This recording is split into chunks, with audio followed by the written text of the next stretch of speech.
પ્રધાનમંત્રી નરેન્દ્ર મોદીએ સ્વચ્છતા અભિયાનનું આહવાન કરતા સમગ્ર રાજ્યમાં સ્વચ્છતા અભિયાન ચાલી રહ્યું છે। ત્યારે ઓલપાડ 155 વિધાનસભાના ધારાસભ્ય અને રાજ્યકક્ષાના વન પર્યાવરણ મંત્રી મુકેશ પટેલે મેગા સ્વચ્છતા અભિયાન સાયણ, દેલાડ, કીમથી શરૂઆત કરી। આ મેગા અભિયાન ઓલપાડ ટાઉનમાં પહોંચ્યું છે। શિયાળાની કડકડતી ઠંડીમાં ઓલપાડની સરકારી ખાનગી શાળાના હજારો બાળકો હાથમાં પ્લે કાર્ડ સાથે સૂત્રોચ્ચાર સાથે રેલી સ્વરૂપે ઓલપાડના રામચોક ખાતે નીકળ્યા હતા। ત્યારબાદ વન પર્યાવરણ મંત્રી મુકેશ પટેલ વેપારીઓ હાથમાં ઝાડુ લઈને ઓલપાડના અશોકનગર સહિતના વિસ્તારમાં સાફ સફાઈ અભિયાન હાથ ધર્યું હતું। મોટી સંખ્યામાં મહિલાઓ પણ જોડાઈ હતી। દેશના વડાપ્રધાન નરેન્દ્રભાઈ મોદી સાહેબનું સ્વપ્ન સ્વચ્છ ભારત સ્વસ્થ ભારત એને સાકાર કરવા માટે 155 ઓલપાડ વિધાનસભાની અંદર આ મેગા સફાઈ ઝુંબેશની શરૂઆત 16મી નવેમ્બરથી સમગ્ર ઓલપાડ તાલુકાની અંદર કરવામાં આવી। ઓલપાડ તાલુકાની અંદર લગભગ 108 જેટલા ગામો આવેલા છે। એ 108 ગામોની અંદરથી આજે લગભગ 88 જેટલા ગામોની અંદર સંપૂર્ણ અમે સફાઈ કરી છે। ત્યારે આજે અમે ઓલપાડ ટાઉનની અંદર સમગ્ર સ્કૂલના બાળકોએ આજે ગલીએ ગલીએ જઈને સ્વચ્છતાનો સંદેશ આપ્યો છે। ત્યારે મારું ઓલપાડ સ્વસ્થ ઓલપાડ, મારું ઓલપાડને સાકાર કરવા માટે જ્યારે આજે સમગ્ર બાળકો અને તમામ મારા સામાજિક સંસ્થાઓ, તમામ મારા વેપારી મંડળો સાથે જોડાયા છે, ત્યારે આ મારું 108 ગામનું સફાઈ અભિયાન 2 જાન્યુઆરી 2024ના દિવસ સંપૂર્ણપણે પૂર્ણ થશે। પરંતુ અમે ત્યાંથી અટકવાના નથી। દરેક લોકો અઠવાડિયાના 2 કલાક પોતાનું શ્રમદાન આપશે અને મારું જે ગામ ધીરે ધીરે સ્વસ્થ થયા છે તો એમાં દર વખતે દરરોજનું એ સફાઈનું અભિયાન ચાલુ રહેશે। સાથે સાથે આપના માધ્યમથી હું દરેક લોકોને સંદેશો આપવા માગું છું કે આપણે જે રીતે પ્લાસ્ટિકનો ઉપયોગ કરીએ છીએ એ પ્લાસ્ટિકનો ઉપયોગ સંપૂર્ણ માટે અમે બંધ કરાવીએ છીએ અને એના માટે અમે તલાટીશ્રી અને અમારા અધિકારીને બી સૂચના આપી છે।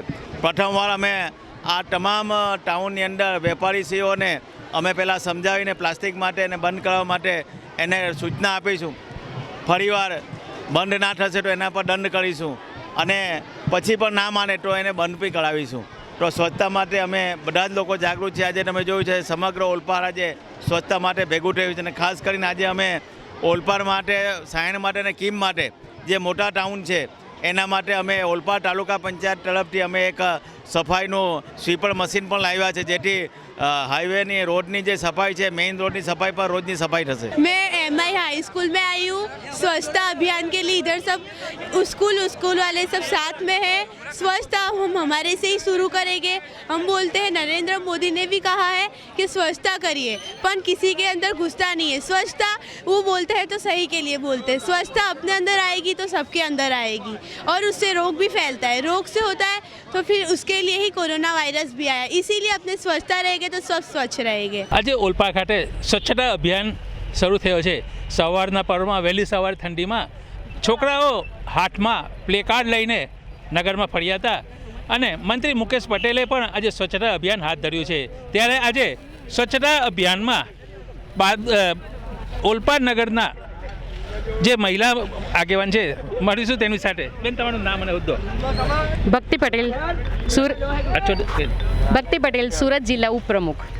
બેન, શું આજે જ્યારે સમગ્ર દેશમાં સ્વચ્છતા અભિયાનનો ઝુંબેશ ઉપાડ્યો છે, ત્યારે આજે આપણા વડાપ્રધાન એવા નરેન્દ્ર મોદીએ જ્યારે લાલ કિલ્લા ઉપરથી આહવાન કરેલું છે કે આપણે સમગ્ર દેશ આપણો સ્વસ્થ રહ્યો છે, ત્યારે આજે 155 ઓલપાડમાં આજે સ્વચ્છતા અભિયાનનો કાર્યક્રમ ચાલી રહ્યો છે। તેમાં આપણા રાજ્યકક્ષાના મંત્રી એવા મુકેશભાઈ પટેલ, સંગઠનની ટીમ, તાલુકા પંચાયતના સભ્યોશ્રીઓ, સરપંચશ્રીઓ તેમજ આજુબાજુની શાળાઓમાંથી નાના ભૂલકાઓ પણ જોડાયા છે ઓલપાડમાં આજે, અને સમગ્ર ટીમ જોડાઈ છે। અમારું સપનું એવું છે કે આપણું ગામ, આપણું શહેર, આપણો તાલુકો સ્વચ્છ રહે અને આપણે સૌ તંદુરસ્ત ને સ્વસ્થ રહે, એ માટે આજે સ્વચ્છતા અભિયાનનો કાર્યક્રમ ચાલુ રહ્યો છે। બેન, તાલુકામાં કેટલા ગામો અને કેટલે એની મુહિમ ઉપાડવામાં આવી હતી? 100 ઓલપાડ વિધાનસભાના 108 ગામો છે, તેમાંથી અમારે અનેક ઘણા ગામોમાં સ્વચ્છતા થઈ રહી છે અને બાકી રહ્યા છે તે બીજી ફેબ્રુઆરી સુધીમાં ઝુંબેશ પૂરો થશે। વિશેષ કરીને એક મશીન લાવ્યા છે આજે। હા, તે વિશેષ કરીને લાવ્યા છે આપણું ટાઉન છે, જેવા સાયણ છે, કીમ છે અને આ ઓલપાડ મોટો વસ્તી વધારે હોવાના કારણે આજે જ્યારે મશીન લાવે છે તે સમગ્ર ઓલપાડ તાલુકામાં આનંદની લહેર આવી રહી છે। આ હિસાબે ઓલપાડ પંથકમાં સ્વચ્છતા અભિયાને વેગ પકડી છે અને આગામી દિવસોમાં તે પૂર્ણ થવાના આરે છે. રમેશ ખંભાતી, દિવ્યાંગ ન્યૂઝ, ઓલપાડ.